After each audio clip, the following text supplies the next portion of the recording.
Okay, I'm starting off my new channel. What the heck are you doing now? I think as time goes on, you'll see it's probably a pretty good name for the channel. I tend to be fairly active and involved in a lot of things, but one big project is a parcel of land that I own with my brother.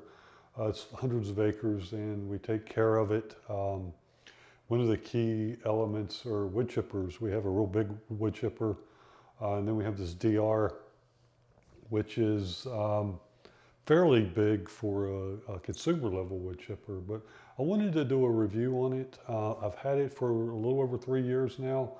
It's been used fairly hard.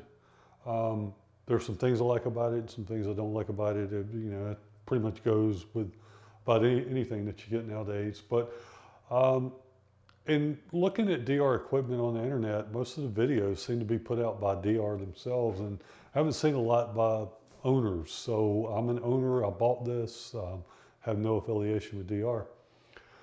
So some of the things I like about it is it's a fairly small and light wood chipper, somewhere around 400 pounds. I got the tow package, so I haul it mostly with the four-wheeler, and it will pretty much go anywhere the four-wheeler will go. I mean, you don't have the turning radius of the four-wheeler, but it can go through mud, and you can really take it back in to where you need to take it.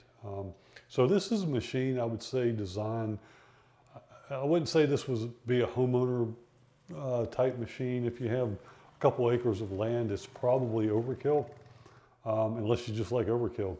So that's a pro. It's fairly powerful for its size. It will cut, they say 5 3/4 inch or chip 5 3/4 inch trees or big limbs, and it will. It will definitely do that. Seems to be pretty durable. Like I said, I've had it. You can see from the recent video, it looks fairly new. There's some rust on it, and I really haven't had any problems with it. So it is fairly durable. So the one I got was the DR 21.0. Like I said, I got it years ago. I think the new model was the XL 575. They're about $4,000. They chip 5 3/4 according to DR, and shreds 1.5 inches. Although if it's over an inch or so, I'll usually run it through the chipper. Now some cons, and there are some. It's fairly expensive for what it is. I mean, when you're buying wood chippers, and what I found is you have big ones, commercial tree service type machines, and then you have more like homeowner type machines. And the homeowner machines are $1,000, $1,500, and the big machines you can be $50,000 or certainly $10,000 or more. This one is sort of in the middle in capacity, but price, it's several times more expensive than the homeowner machines. So I think it's fairly expensive for what it is, but it is unique, and it's where it sits in the supply chain. So buy once, cry once, I guess. Number two, it comes with a quote tow package, but there's no way in the world I would haul this thing down the highway. It says it's limited to 45 miles an hour. I wouldn't tow it over 10 miles an hour. It has a very short tongue on it, and the tires are small. I think you would be asking for trouble. However, I didn't get it to tow. I take care of the property, and I tow it around the four-wheeler, and I'm rarely going 5, 7, 8 miles an hour when I'm taking it somewhere. Number three, I think it needs a tad bit more power. So when you're running material to say capacity, it bogs down a little bit. And so when you have a real solid hardwood, I find myself, it'll self-feed for the most part. And I find myself kind of holding back on the material to keep it from bogging down. Now, I wouldn't say it's underpowered by any stretch. But if it had a little bit more power, it probably wouldn't be a bad thing. But that's certainly not a deal breaker.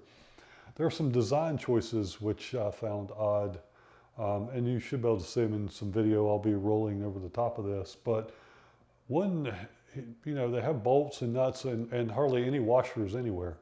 So I went to, I think Lowe's, and bought a box of washers and installed some. I never got around to installing the rest, and it doesn't seem any worse for the wearer, but when you have a bolt in metal like that, I like the washer on both ends. And two, the wire running from the battery, it runs under the machine, and right at the edge, you know, it's a sharp piece of flat metal. So what I did is I got some wire conduit and put that around it, wrapped it in electrical tape, or otherwise I think it would certainly eat through that wire given enough time. So that was just weird. I mean, it almost looked like, you know, not really complaining that much about the machine, but this looked like something that was, you know, they just forgot to design properly. So I don't know what they were thinking there. Overall, it's a good wood chipper. Again, I think it's a bit expensive. I would probably buy it again because, you know, we have a big property and, you know, we have tree limbs down all the time. And, you know, if I would have to quit my job and take tree limbs to a big chipper. So being able to take the chipper to the tree limbs, and, you know, it can be muddy and wet and hard to get to and narrow roads. And so you don't want to go back there with a big wood chipper. I mean, some of the places it's just not going to be accessible. So it certainly fills that need. I mean, maybe I could get by with a smaller machine, but this one gets run a lot. I mean, you know, I've had days, there was an ice storm where 2 days back to back, my brother and I ran this, you know, probably 6 hours, 7 hours of actual runtime per day. So it was going full blast, and, you know, we were both, you know, filling the machine full of debris, and, you know, we were not really waiting on it. So, you know, that makes me think it probably is powerful enough, but, you know, it will bog down on the head capacity, which, I mean, I guess is understandable. But it does get used. It still looks pretty good. It runs good. You know, change the oil, take care of it. You know, I would recommend it if you need it. I mean, if you have a big place and you don't want to gather a bunch of limbs and bring it to a bigger chipper, then I would certainly recommend this. If you're just a homeowner, you could probably get by with something a little bit smaller. You know, certainly that's up to you. But overall, a good machine, rolling some footage of it in use. So hopefully you found the video helpful. I'll be doing some more videos on some equipment that we use to take care of the property. So if you like what you see, you know, certainly stay tuned, subscribe, like, all that good stuff. So thanks for tuning in.